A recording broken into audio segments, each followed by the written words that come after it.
Thank you.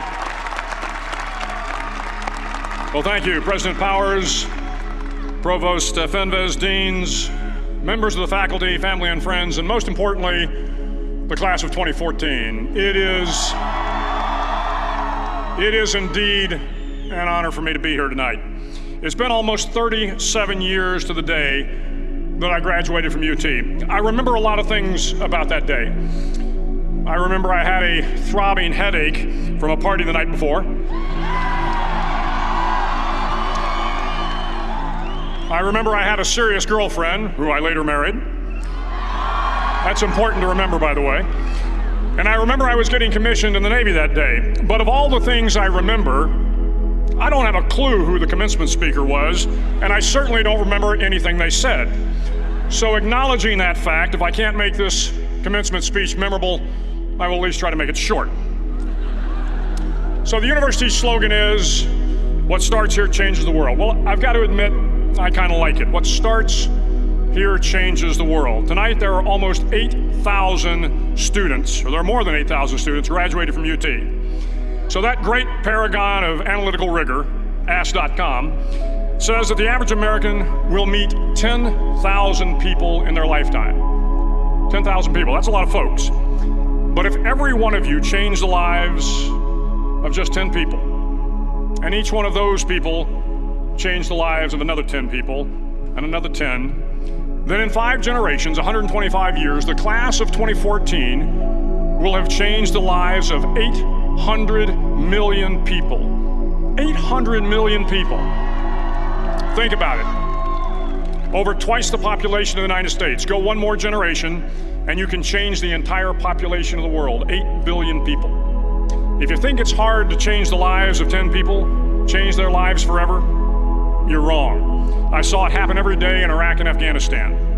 A young Army officer makes a decision to go left instead of right down a road in Baghdad, and the 10 soldiers with him are saved from a close-in ambush. In Kandahar province, Afghanistan, a non-commissioned officer from the female engagement team senses that something isn't right and directs the infantry platoon away from a 500-pound IED, saving the lives of a dozen soldiers. But if you think about it, not only were those soldiers saved by the decisions of one person, but their children were saved, and their children's children. Generations were saved by one decision, one person. But changing the world can happen anywhere, and anyone can do it. So what starts here can indeed change the world. But the question is, what will the world look like after you change it?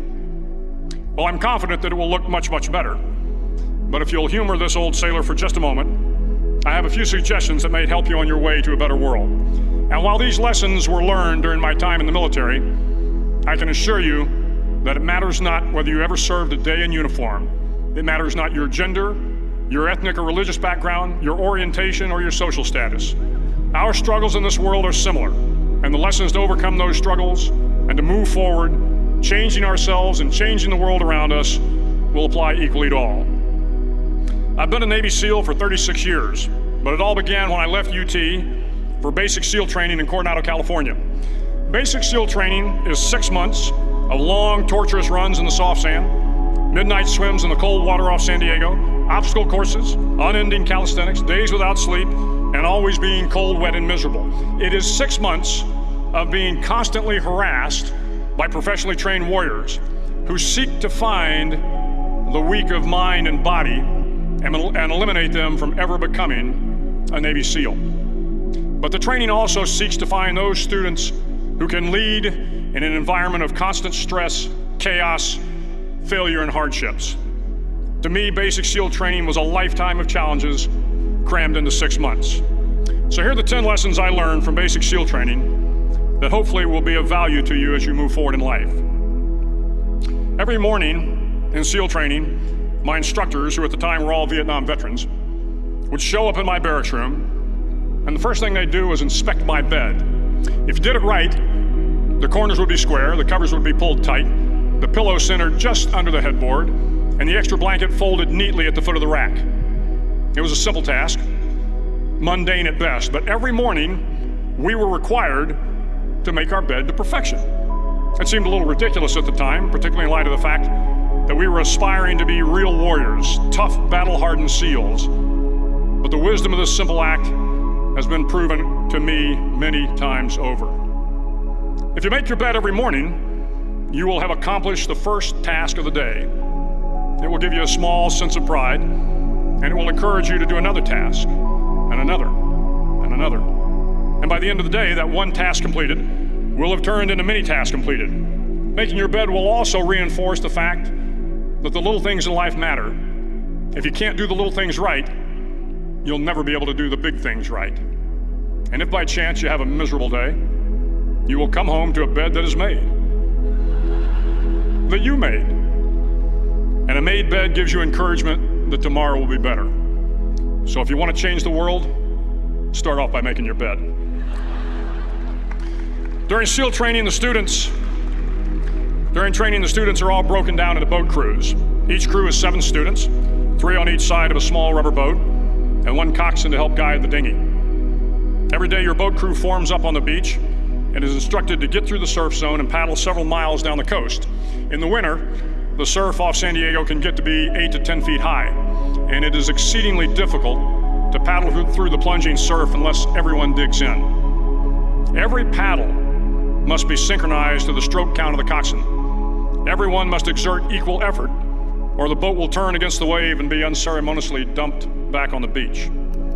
For the boat to make it to its destination, everyone must paddle. You can't change the world alone. You will need some help. And to truly get from your starting point to your destination takes friends, colleagues, the goodwill of strangers, and a strong coxswain to guide you. If you want to change the world, find someone to help you paddle. Over a few weeks of difficult training, my SEAL class, which started with 150 men, was down to just 42. There were now 6 boat crews of 7 men each. I was in the boat with the tall guys, but the best boat crew we had was made up of the little guys, the Munchkin crew, we called them. No one was over 5'5". The Munchkin boat crew had 1 American Indian, 1 African American, 1 Polish American, 1 Greek American, 1 Italian American, and 2 tough kids from the Midwest. They out-paddled, outran, and outswam all the other boat crews. The big men in the other boat crews would always make good-natured fun of the tiny little flippers the Munchkins put on their tiny little feet prior to every swim. But somehow these little guys, from every corner of the nation and the world, always had the last laugh, swimming faster than everyone and reaching the shore long before the rest of us. SEAL training was a great equalizer. Nothing mattered but your will to succeed, not your color, not your ethnic background, not your education, not your social status. If you want to change the world, measure a person by the size of their heart, not by the size of their flippers. Several times a week, the instructors would line up the class and do a uniform inspection. It was exceptionally thorough. Your hat had to be perfectly starched, your uniform immaculately pressed, your belt buckle shiny and void of any smudges. But it seemed that no matter how much effort you put into starching your hat, or pressing your uniform, or polishing your belt buckle, it just wasn't good enough. The instructors would find something wrong. For failing the uniform inspection, the student had to run, fully clothed, into the surf zone, then wet from head to toe, roll around on the beach until every part of your body was covered with sand. The effect was known as a sugar cookie. You stayed in the uniform the rest of the day, cold, wet, and sandy. There were many a student who just couldn't accept the fact that all their efforts were in vain, that no matter how hard they tried to get the uniform right, it went unappreciated. Those students didn't make it through training. Those students didn't understand the purpose of the drill. You were never going to succeed. You were never going to have a perfect uniform. The instructors weren't going to allow it. Sometimes, no matter how well you prepare or how well you perform, you still end up as a sugar cookie. It's just the way life is sometimes. If you want to change the world, get over being a sugar cookie and keep moving forward. Every day during training, you were challenged with multiple physical events, long runs, long swims, obstacle courses, hours of calisthenics, something designed to test your mettle. Every event had standards, times you had to meet. If you failed to meet those times, those standards, your name was posted on a list, and at the end of the day, those on the list were invited to a circus. A circus was 2 hours of additional calisthenics, designed to wear you down, to break your spirit, to force you to quit. No one wanted a circus. A circus meant that for that day, you didn't measure up. A circus meant more fatigue, and more fatigue meant that the following day would be more difficult, and more circuses were likely. But at some time during SEAL training, everyone made the circus list. But an interesting thing happened to those who were constantly on the list. Over time, those students who did 2 hours of extra calisthenics got stronger and stronger. The pain of the circuses built inner strength and physical resiliency. Life is filled with circuses. You will fail. You will likely fail often. It will be painful. It will be discouraging. At times, it will test you to your very core. But if you want to change the world, don't be afraid of the circuses. At least twice a week, the trainees were required to run the obstacle course. The obstacle course contained 25 obstacles, including a 10-foot wall, a 30-foot cargo net, a barbed wire crawl, to name a few. But the most challenging obstacle was the slide for life. It had a 3-level, 30-foot tower at one end and a 1-level tower at the other. In between was a 200-foot long rope. You had to climb the 3-tiered tower, and once at the top, you grabbed the rope, swung underneath the rope, and pulled yourself hand over hand until you got to the other end. The record for the obstacle course had stood for years when my class began in 1977. The record seemed unbeatable until one day a student decided to go down the slide for life head first. Instead of swinging his body underneath the rope and inching his way down, he bravely mounted the top of the rope and thrust himself forward. It was a dangerous move, seemingly foolish and fraught with risk. Failure could mean injury and being dropped from the course. Without hesitation, the student slid down the rope perilously fast. Instead of several minutes, it only took him half that time. And by the end of the course, he had broken the record. If you want to change the world, sometimes you have to slide down the obstacles head first. During the land warfare phase of training, the students are flown out to San Clemente Island, which lies off the coast of San Diego. The waters off San Clemente are a breeding ground for the great white sharks. To pass SEAL training, there are a series of long swims that must be completed. One is the night swim. Before the swim, the instructors joyfully brief the students on all the species of sharks that inhabit the waters off San Clemente. They assure you, however, that no student has ever been eaten by a shark, at least not that they can remember. But you are also taught that if a shark begins to circle your position, stand your ground. Do not swim away. Do not act afraid. And if the shark, hungry for a midnight snack, darts towards you, then summons up all your strength and punch him in the snout, and he will turn and swim away. There are a lot of sharks in the world.